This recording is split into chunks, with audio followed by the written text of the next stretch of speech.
On va voir ce qu'en pense Dora Boubacar Koïta, le président de la jeunesse CEDEAO et membre du Forum des forces sociales de Guinée. Il est en direct. Bonjour et bienvenue Koïta. Bonjour cher Alessatou et bonjour à vos milliers d'auditeurs. Allez-y Emmanuel. Je voulais d'abord comprendre, Monsieur Koïta, vous êtes membre du forum des forces sociales, qui avait d'ailleurs demandé dans un premier temps à la CEDEAO de rallonger son délai. Je pense que c'est acquis pratiquement sur le fait, mais il se trouve que hier, finalement, un chronogramme a été présenté justement aux acteurs. Aux forces vives, oui. Une synthèse a été présentée. Vous, à la lecture justement de cette synthèse, d'abord, quelle est la position que vous avez par rapport à ces documents? Merci beaucoup, cher Emmanuel. Vous l'avez si bien rappelé. Nous avons demandé, bien sûr, à la CEDEAO de pouvoir accorder un temps à notre pays pour que nous puissions avoir un consensus national pour permettre à tous les acteurs de la vie publique de s'accorder sur l'essentiel afin de nous permettre d'avancer. En ce qui concerne la présentation qui a été faite hier, nous prenons note, mais je pense que nous avons une lecture ou une conception un peu plus différente que les autres.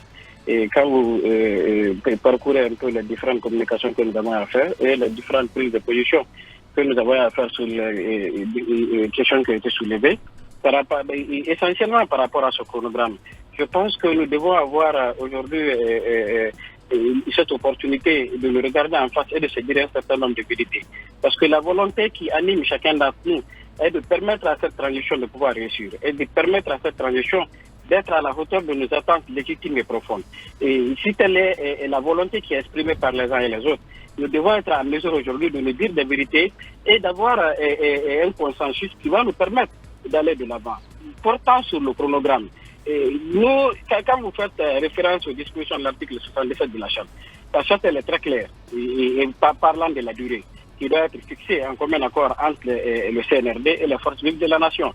Et qui parle de la durée parle naturellement des activités qui sont données à la transition, parce que la durée est déterminée en fonction des activités. Et les activités qui ont été proposées par le département de l'administration du territoire, qui sont au nombre de 10 activités, nous pensons, notre conception est que ce chronogramme ne devrait pas être soumis aux autres parties prenantes pour qu'elles disent ce qu'elles en pensent, ou bien la durée qu'elles croient raisonnable. Cela voudrait naturellement dire, si tel est le cas, que les parties prenantes sont appelées à approuver le chronogramme qui est proposé, tel que présenté, ou à désapprouver en partie ou entièrement. Et pourtant, nous pensons que le chronogramme doit faire l'objet de débat, doit être discuté entre les forces vives et le CNRD. Il en est de même de la durée. C'est ce qu'on est en train de faire au cadre de concertation, Koïta. C'est ce qu'on fait, on discute. Écoutez, j'arrive, madame. C'est pourquoi, d'ailleurs, nous devons poser des questions sur le cadre de concertation. Parce que nous voulons aujourd'hui que ce cadre de concertation soit revu pour permettre à toutes les forces vives de se retrouver, de se reconnaître dans la... Dora, est-ce que vous n'êtes pas finalement en retard parce que déjà un chronogramme déjà a été, des propositions ont été faites aujourd'hui au ministère de l'administration du territoire qui va compiler tout ça et envoyer, comme on appelle, au CNRD. Est-ce que finalement vous n'avez pas eu tort de ne pas participer notamment à ce cadre de concertation? Je pense que, cher Basekou, il n'est pas question d'avoir tort ou pas. Nous sommes en train de parler de la logique. Qu'est-ce qu'il faut faire et quelles sont les finalités? Raison pour laquelle, à chaque fois que nous prenons position sur une question, nous, notre volonté et ce qui nous anime en parlant, en prenant des positions sur des questions importantes comme ça, c'est de nous permettre naturellement d'avoir des finalités que nous souhaitons tous. C'est ce que nous voulons. C'est pas parce qu'aujourd'hui il y a le cadre de concertation qui est en train de fonctionner ou pas. Mais ce qui est le plus important, qu'est-ce que nous voulons à la fin de compte? Qu'est-ce que nous pouvons avoir à la fin de compte? Si nous ne sommes pas en mesure sur les activités qui sont proposées par l'administration du territoire, chose qui est tout à fait normale, l'administration peut proposer des activités. Si ce département est en train d'agir au nom du CNRD parce que la charte indique que la durée doit être fixée par le CNRD. C'est des détails qu'il faut observer. Si le département est en train d'agir, a le mandat du CNRD de piloter cette mission-là, c'est tout à fait normal que ce soit le CNRD ou que ce soit le département de l'administration du territoire qui puisse proposer des activités. Mais ce qui est plus souhaitable en plus de tout ça, c'est que ces activités qui ont été proposées, que tous les acteurs et que toutes les parties prenantes se retrouvent pour discuter activité par activité. Il faut que ce chronogramme puisse faire l'objet de débat. Mais vous refusez de venir. Vous refusez de venir. Le groupe de Monsieur Koïta, ce document. Ah non mais on est au courant aussi de ce qui se passe. On est au courant de ce qui se passe. Je termine cette phrase, s'il vous plaît. Allez-y. Permettez, s'il vous plaît. Je dis une fois encore, les différentes activités qui sont proposées, il y a des activités très pertinentes qui sont dedans. Mais il y a d'autres activités sur lesquelles on peut avoir encore de débats. Lesquelles? Pour permettre de connaître. Quand vous prenez par exemple le recensement général de la population, nous savons en 2014 déjà nous avons fait cet exercice. Et c'est tout à fait normal que 2024, que le même exercice soit fait. Et il y a des instruments, il y a des institutions qui peuvent se charger. Vous avez l'Institut national des statistiques. Vous avez aujourd'hui, quand vous prenez le recensement à vocation d'état civil, vous avez au ministère de l'administration du territoire la direction qui était chargée des états civils, qui a été transformée en office, chose qui est une très bonne chose. Je pense qu'il y a un certain nombre de choses qui font partie du fonctionnement régulier de l'État et de l'administration publique qu'il faut laisser Mais Dora Koïta, il y a par exemple la CPR. Mais cette administration, il y a la CPR de Faya Milimoro, par exemple, qui a motivé une transition de 36 mois par le fait que il faut notamment tenir ce recensement général de la population. Et c'était l'une des motivations notamment du chronogramme de 36 mois, de 36 mois proposé. Je pense que je ne veux pas me permettre de commenter les propositions des uns et des autres pour ne pas me faire des éléments inutiles. Mais ce qui est important, si ceux qui sont en train de défendre ça, nous avons la possibilité, la capacité de nous trouver autour de la table de discussion de façon beaucoup plus sereine, que chacun puisse aborder ses argumentations. Je pense que ça va nous permettre d'avancer. Ceux qui ont proposé et les partisans qui vont accompagner, je pense que chacun doit être en mesure de pouvoir évoquer les différentes argumentations que nous avons pour que nous puissions savoir. C'est pourquoi je disais à l'entame, la volonté de tout un chacun, c'est d'avoir une transition réussie. Monsieur Koïta, en réalité, c'est ça la volonté. Ayons la possibilité de discuter et que chacun puisse brandir ses arguments. Justement, qu'est-ce que vous attendez, vous, pour venir autour de la table, dire cela et participer au débat? Parce que vous êtes prédisposé à aller au débat. Qu'est-ce que vous attendez pour y aller? On finira par être autour de la table. Je pense que c'est M. Suleiman qui parle. Oui. On peut pas avoir une transition réussie sans le débat. On ne peut pas avoir une transition réussie sans la transparence, sans l'inclusion, sans l'ouverture. Ça c'est clair, c'est élémentaire ça.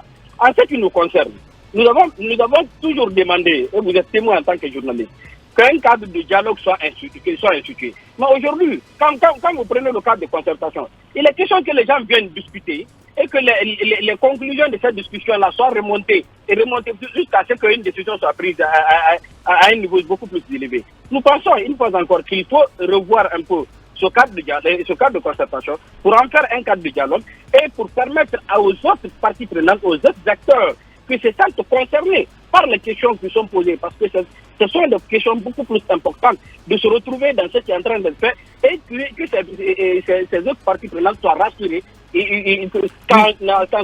Monsieur Dora Koïta, on va aboutir à quelque chose. Oui, Monsieur Dora Koïta, c'est une course contre la montre. Vous-même, vous l'avez rappelé au prochain sommet de la CEDEAO. On va discuter de la situation de la Guinée. Logiquement, le CNRD devra, d'ici cette date, proposer un chronogramme à l'organisation sous-régionale. Est-ce que aujourd'hui, finalement, on ne va pas vous proposer, on ne va pas vous imposer un chronogramme parce que vous n'avez pas participé, notamment à ce cadre de concertation qui a été proposé par le gouvernement? Dans ce que je vous ai dit, nous sommes disposés à participer à toute discussion qui peut nous permettre aujourd'hui d'avancer et qui peut permettre à notre pays de connaître enfin une transition réussie, apaisée et qui prend en compte nos préoccupations et nos aspirations les plus profondes. La question qui se pose, nous imposer un chronogramme ou une durée ou pas, c'est pas là le problème. Le problème, c'est ce qui est en train d'être fait. Est-ce que les Guinéens, dans leur grande majorité, se reconnaissent dans ce qui est en train d'être fait? Est-ce que ce qu'on est en train de faire maintenant peut nous permettre, à la fin de compte, d'avoir des résultats que nous souhaitons. Vous avez évoqué en début de votre émission la question sur les assises. Et vous avez vu jusqu'où nous sommes arrivés, alors que nous avons dit des choses avant même ces assises-là. Je pense que c'est une question de cohérence. C'est une question de logique. Il faut qu'on arrive à s'écouter. Il faut qu'on arrive à se retrouver, à discuter de façon sereine. Et que les préalables soient évacués. C'est aussi simple que ça. Il n'y a rien de miraculeux dedans. Nous pouvons tous nous mettre d'accord sur l'essentiel. C'est la volonté qui anime les uns et les autres, c'est d'avoir une transition réussie. Nous avons tous fait des propositions ici. Je me rappelle le 15 septembre, quand le président de la transition a réussi et les acteurs de la société civile. Nous, au niveau de la jeunesse CEDEAO, nous avons été l'une des premières organisations à déposer un mémorandum. Ce jour-là, le jour de la rencontre, ça veut dire que nous sommes animés par une volonté et de contribuer efficacement et de façon beaucoup plus responsable à la réussite de cette transition. Mais il faut que la démarche soit cohérente. Les propositions des absents ont été prises en compte selon le ministre Mori Kondé. Même celles qui ont été faites, les propositions des absents ont été prises en compte, même celles qui ont été faites par voie de presse. C'est ce qu'a dit le ministre Mori Kondé. Mais on sait que le ministre a menti. On ne va pas dire qu'il a... Non, j'ai dit qu'il a menti, c'est faux ce qu'il a dit parce que il y a des gens qui ont proposé 6 mois, il y en a qui ont proposé 15 mois, on n'en a pas entendu parler. 6 mois. Donc c'est faux. On n'a pas proposé, c'est la CEDEAO qui a proposé. Les gens ont proposé, il y a des gens qui ont proposé, donc ce qu'il a dit est faux. Moi, c'est faux. Justement, j'ai parlé avec quelqu'un qui était sur le terrain dans le cadre des commissions, enfin, des missions que les membres du CNT ont effectuées à travers le pays. J'ai parlé avec un membre du CNT là, on qui parle me dit... des propositions faites au MATD, pas celles faites au CNT. Mais vous savez quand même que le FNDC... Le FNDC, l'ANAD, on va des propositions claires de 15 mois. On n'en a pas entendu parler. Vous avez le temps de dire ça. Allez-y, Dora, terminez. Ce que je voulais dire, Mme Arissatou, que les propositions qui ont été faites par voie de presse soient prises en compte ou pas. Moi, ma préoccupation ne se situe pas à ce niveau.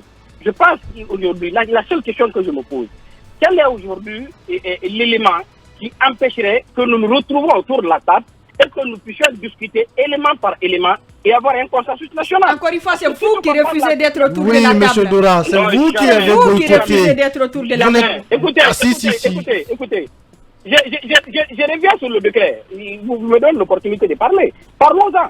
Je reviens sur le décret qui institue le cadre de concertation. Quand vous parcourez l'article 5 de ce décret, l'attribution et la représentativité des différentes entités au sein de ce cadre, vous voyez au niveau de la société civile comment c'est mentionné.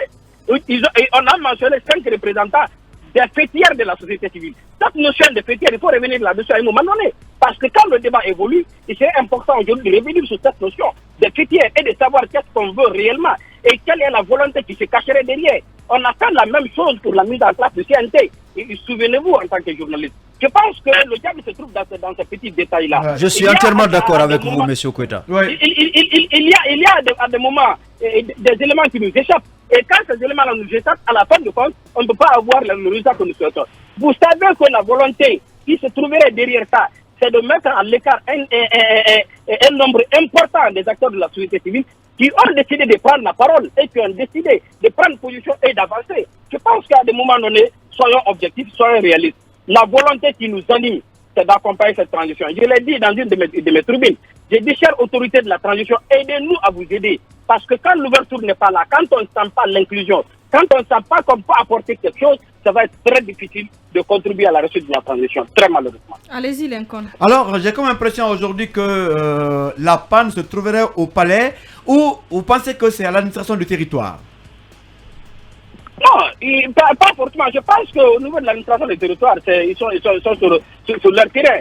Si l'administration du territoire a le mandat et du CNRD, c'est tout à fait normal et que l'administration puisse piloter les activités. Nous voulons juste... Nous avons mené les mêmes remarques que Lincoln. Vous êtes en train de parler tout à l'heure des conclusions des assises nationales et vous avez suivi les prises de position que nous avons à faire. À ce moment-là, les gens ont pensé que nous sommes contre une personne, que nous sommes contre une initiative. Alors que nous avons salué l'esprit qui se trouve derrière l'initiative. Mais en réalité, les démarches, la forme, l'approche ne peuvent pas nous permettre aujourd'hui d'avoir les résultats que nous souhaitons. Quel que soit ce que vous allez dire sur les assises, quel que soit le travail formidable qu'il faut saluer du comité qui a été mis en place, mais on ne peut pas du tout avoir les résultats souhaité à la fin de compte parce que la démarche elle a été biaisée. La démarche elle n'a pas suivi la forme ou l'approche appropriée pour de tels projets. Ça c'est entre parenthèses. C'est la même chose pour le dialogue. Nous sommes en train de parler des questions importantes là. Nous sommes en train de parler du chronogramme. Nous sommes en train de parler de la durée de la transition. Le bien le plus précieux d'un peuple, c'est le pouvoir public. C'est ce pouvoir public-là qui est en train d'être exercé depuis le 5 septembre à aujourd'hui, sans nous dire la durée, sans nous dire le chronogramme. Il ne faut pas qu'on ferme les yeux. Il est important que l'on s'écoute, que nous puissions avoir des échanges dans le respect mutuel pour nous permettre de faire avancer les choses. Et c'est la seule et unique volonté qui nous anime. Dora, moi je voudrais quand même insister sur cette question. Les assises nationales, vous les avez boycottées, vous avez dit que ces assises étaient mal engagées. Le cadre de concertation également qui a été proposé par le gouvernement aussi, vous dites que vous ne vous retrouvez pas dans ça. Et pendant ce temps, il y a quand même des recommandations fortes qui vont être faites. Est-ce que finalement, aussi, vous qui avez décidé de boycotter ces assises, est-ce que le problème aussi, ce n'est pas vous finalement? Parce qu'il fallait venir autour de la table, notamment pour essayer vraiment de défendre vos idées et qu'après que vos préoccupations ne soient pas prises en compte. Au fait, j'ai un petit souci dans votre formulation. Et quand vous dites boycotter, je ne pense pas que nous avons boycotté. Moi, je ne pense pas. Et je pense qu'à chaque fois que ces questions ont été posées, nous avons évoqué nos réserves et formulé des recommandations ou des approches innovantes. C'est ce qui est le plus important. Si on s'est limité à critiquer les choses, à dire les choses, nous serons de très mauvaise foi. Mais en réalité, quand vous abordez la question des assises, moi personnellement j'ai pris position, j'ai dit je suis contre la manière. J'ai salué l'idée qui se trouverait derrière, mais je suis contre la manière. Il faut associer les gens. Mais aujourd'hui, nous sommes à la fin. Vous le savez. Et vous, en tant que journaliste, parce que vous êtes beaucoup plus habilité que moi, vous savez aujourd'hui à quoi a servi ces assises-là. Oui, des résultats ont été obtenus sur le terrain. Elles ont servi à quelque chose. Des résultats ont été obtenus sur le terrain. Elles ont servi à quelque chose. Je vous ai suivi dans votre émission. Permettez juste que je termine. Si on avait pris suffisamment de temps, si on avait décidé de nous mettre ensemble, d'associer toutes les parties prenantes à la planification, préparation et la mise en œuvre de ces assises-là, je vous assure que ça allait être quelque chose d'extraordinaire. Mais nous n'avons pas écouté les autres voix, nous avons décidé, et les autres ont décidé de mener les assises, chose que nous respectons. Mais en réalité, les résultats que nous allons avoir vont être très loin de ce que nous aurons voulu avoir à la fin de ces assises-là. Je pense qu'on a déjà évacué cette question. Nous sommes sur le dialogue. D'accord. Justement, parlant du dialogue, Dora, s'il vous plaît, parlant du dialogue, il y en a qui redoutent aujourd'hui que vous qui n'avez pas pris part au processus jusqu'à maintenant, que vous continuez à être mis de côté et que le train parte finalement sans vous. Est-ce que vous ne partagez pas ces appréhensions? Il ne vous attendra pas éternellement. Non, je ne pense pas. Mais, je ne pense pas que ce soit comme ça. Je pense qu'une fois encore, ce que nous sommes en train de faire, au fait, on est en train d'aider les autorités sans qu'elles les chassent. Nous sommes en train de les aider. Mais vous n'avez pas fait de proposition. Vous avez décidé vous avez posé des préalables et finalement, il y a des partis politiques, des acteurs de la société civile qui sont venus, qui ont fait des propositions. C'est pour être rectificatif. À chaque fois que nous avons pris position sur une question donnée, nous avons formulé des propositions, des recommandations. Je vous mets au défi. Ouais. Chaque fois qu'il y a des prises de position, il y a des recommandations qui suivent. Tout à fait. Je vous disais tout à l'heure. Si on se limitait seulement à critiquer ou à dire qu'on n'est pas d'accord, on allait être de très mauvaise foi. Mais en réalité, je vous dis en âme et conscience, la volonté qui nous anime, c'est de contribuer efficacement à la réussite de cette transition. C'est ça la volonté, nous l'avons dit. Personnellement, j'ai eu l'occasion à dire ça devant le président de la transition, que ce soit le 15 septembre, que ce soit en mois de janvier. À chaque fois que j'ai eu l'occasion de prendre la parole devant les autorités de la transition, nous sommes revenus là-dessus. C'est la seule volonté, rien d'autre. Mais aujourd'hui, nous sommes à quel niveau? Nous devons être en mesure, les autorités doivent être en mesure aujourd'hui de faire une sorte d'ouverture pour que nous puissions revoir le cadre de concertation qui a été mis en place et permettre à chaque acteur de se retrouver dans cette démarche-là pour que nous puissions donner des avis. Ça ne veut pas dire aussi que les gens qui sont en dehors aujourd'hui du cadre ont les idées les plus pertinentes ou ont les idées les plus irréprochables. On peut être autour de la table, chacun peut brasser ses argumentations, toutes les différentes activités qui sont proposées pour ce Donc, vous pensez que tout revient au CNRD finalement, à l'exécutif, c'est eux qui doivent faire tout. Vous ne faites pas un pas? Madame, c'est eux qui ont le pouvoir. Et le CNRD, le président de la transition nous a clairement dit le 5 septembre, elle a pris le pouvoir, ils ont décidé de prendre leurs responsabilités. Quand on décide de prendre une telle responsabilité, c'est eux qui détiennent aujourd'hui ce pouvoir-là. Ils doivent être en mesure de créer les conditions permettant aux autres de se reconnaître dans la démarche et permettant aux autres de se retrouver autour de cette table. Moi, par exemple, tu me dis de venir autour d'un cadre de dialogue, où dans le décret, on dit clairement que c'est 5 places qui est attribué aux fêtiers de la société civile. Car la formulation actuelle des fêtiers de la société, je ne me reconnais pas dedans, parce que je sais les idées qui sont derrière. Je me dis, je suis dans mon petit salon, je suis en mesure de te dire de quelle organisation il s'agit et quelles sont les idées qui sont derrière. Merci beaucoup à vous, Dora Aboubakar Koïta, président de la jeunesse CEDEAO et membre du Forum des forces sociales de Guinée. Merci beaucoup d'avoir accepté de prendre la parole chez nous ce matin.